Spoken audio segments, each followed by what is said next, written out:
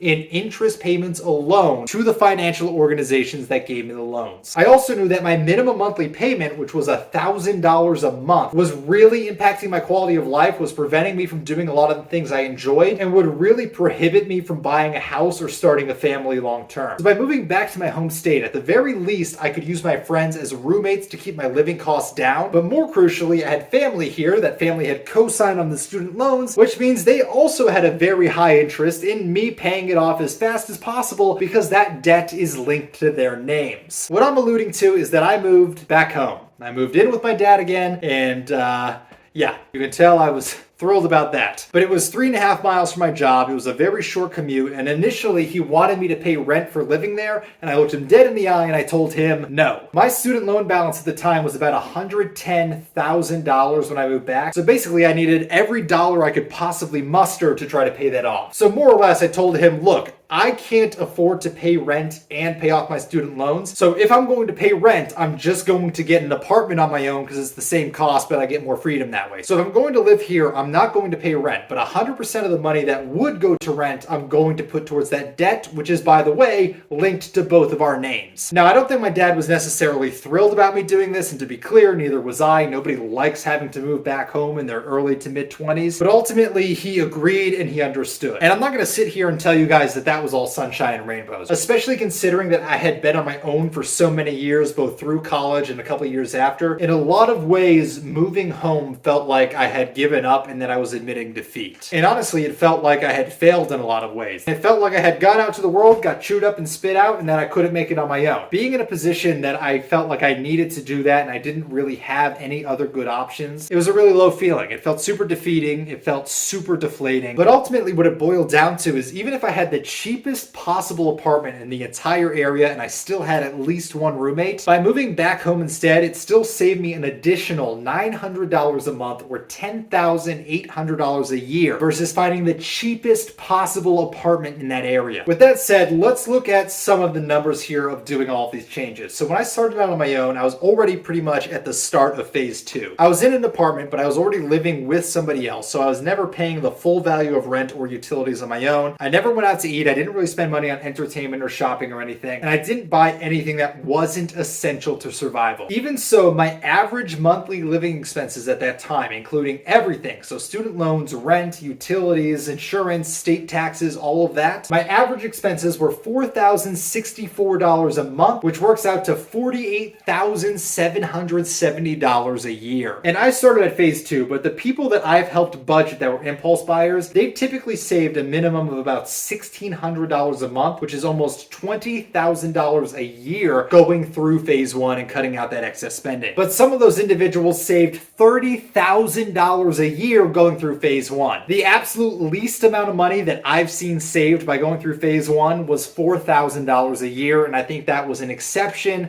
not a standard case. Even so, at the end of phase 2, where I moved to a place that was closer to my job, I was carpooling, I was making all those sacrifices, my expenses went down to $3,358 a month, which is $40,298 a year. That is $706 a month of savings, which works out to $8,472 per year. If you're thinking about how my expenses still don't seem that low and that I could have given up more, keep in mind that my minimum student loan payment was $12,000 a year. That was 30% of my entire annual living cost, only for that after the end of phase 2. If I didn't have that, my annual expenses would have dropped to roughly $28,000 a year. But then in phase 3, where I was 3.5 miles from my job, I was in my home state with no income taxes, I didn't have rent or utility costs anymore, my total expenses went down to $1,806 a month, which is $21,668 per year. Compared to where I started at the beginning of phase 2, that saved me $2,258 a month, which works out to $27,102 per year. And there's two things I want you to notice here. First is that my student loans were still the same value. There's nothing I could do to lower that, which means those accounted for 55.4% of my total annual expenses. And number two is that I already started at phase 2. I already had a roommate. I was splitting utilities. I was splitting rent. So the savings numbers I just told you, these savings are only for your bare essential living costs. If you throw in the additional savings, so cutting back on shopping, restaurants, and other entertainment expenses, the lowest I've seen somebody else save on that is $4,000 a year. Again, up to $30,000 a year. That brings your total savings to a minimum of $31,102 annually, or up to $57,102 per year. Which means if you do all the things in this series to the same extent that I did them, you can save at least $31,000 a year,